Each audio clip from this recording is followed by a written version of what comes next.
behind bars. Now, I find that very, very interesting. Out to Brian Reich, Deputy Chief at the Bergen County Sheriff's Office. I mean, Brian, you and I both know very, very well that inmates will do anything to break the monotony of being behind bars. Now, Casey Anthony is already not talking on the telephone.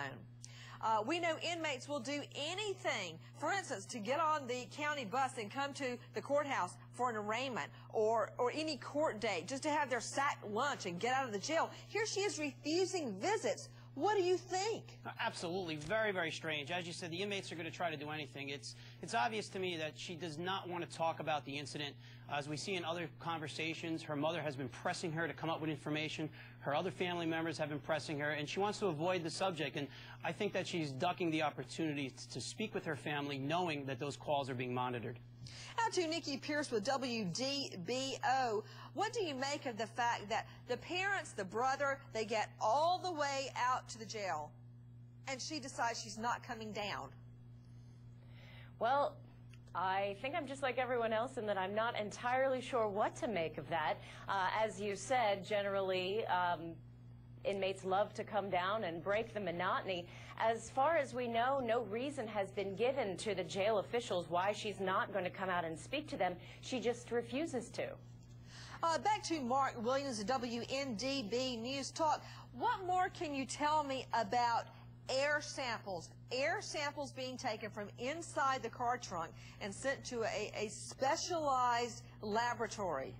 Well, they call it the Body Farm. It's a laboratory associated with the University of Tennessee. They have taken air samples out of the car, out of the area where, as you know, Nancy, where cadaver dogs hit. It's a kind of an artificial nose that they have, and they could come back positive. And these artificial, or these samples with the artificial nose, that artificial nose can spot decomposing bodies or body parts. And they're awaiting, of course, results on that, as well as the DNA results, which have not come back yet. Joining me right now is a highly renowned forensic scientist. Lawrence Kobylensky is joining us out of our New York studios.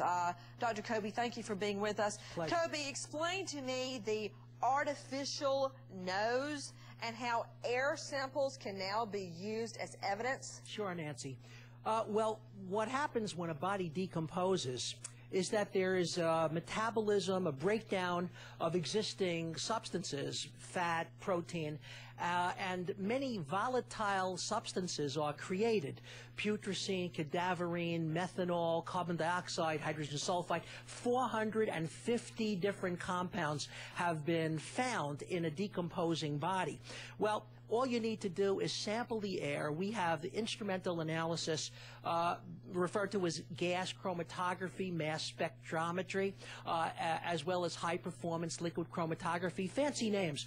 But essentially, we can detect all of these components in the gas, and there are libraries that are digitized in a reference library in the instrument, and these things can be identified. And so this is a reliable way of determining if there is decomposition. Bill Bass was responsible for creating the Body Farm, and criminalists go there to study these kinds of things. He's probably got one of the few labs in the United States that does this kind of work. Normally it's done on fish and other decaying substances. Department of Agriculture is interested in this kind of procedure, but on human decomposition, this is a rare kind of procedure, but it's a valid one. We are taking your calls live out to the lines. Barbara in Florida. Hi, Barbara. Hi, Nancy. I have a question. I know that her car was found in an Amscot check cashing location. I'm wondering if the police did any investigating to see if there were any transactions that happened at that location that may have involved her that she didn't want to do at her bank. Interesting question. Back to Mark Williams with WNDB News Talk. Mark, is it just a coincidence her car happened to run out of gas again at this Amscot? That's what police theorize right now, because, as you know, she left her purse in the front seat, and it was towed away from there by police.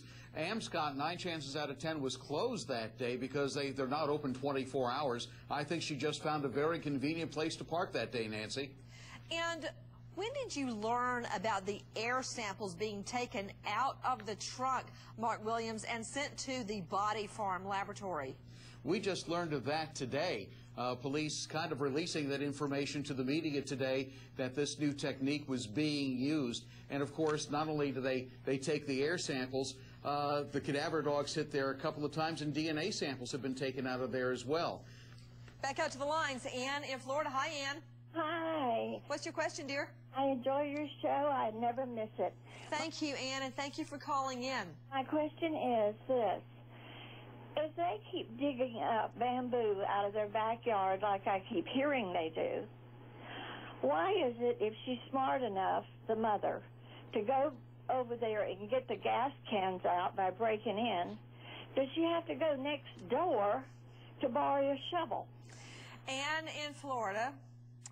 If I'm ever accused of a crime, I want you consulting on the case. Let's unleash the lawyers. Joining us tonight, family law attorney, child advocate Susan Moss out of New York, Joe Episcopo, veteran trial lawyer, joining us out of the Florida jurisdiction, and Alex Sanchez, trial lawyer out of New York as well. Sue Moss, weigh in. She couldn't afford gas, and apparently she couldn't afford a shovel as well. You know, this is the type of person we're dealing with. Obviously, she couldn't afford a babysitter, because then, you know, this would all be for mute. But what is so interesting about this case is that it all goes back to the first fact, which is Mom waited 31 days before her mother, the grandmother of Caylee, forced the issue by calling the police. If you lose your dog, you call the police. You know, I want to go back to Ann in Florida's question. Joe Episcopo, I'm sure you and Sanchez, being defense attorneys, are going to have an answer to this. She can break the lock into the shed when she wants to steal the gas, but she can't break in when she needs a shovel. Explain that to me. Alex? Well, you know, I think that caller makes a lot of sense, because if she went and simply borrowed that shovel, that would seem to indicate she was not doing anything of a criminal nature. Maybe she had some innocent explanation for her behavior. Okay, Joe Episcopo? It's circumstantial evidence that she buried a body, but it's not good enough to convict her.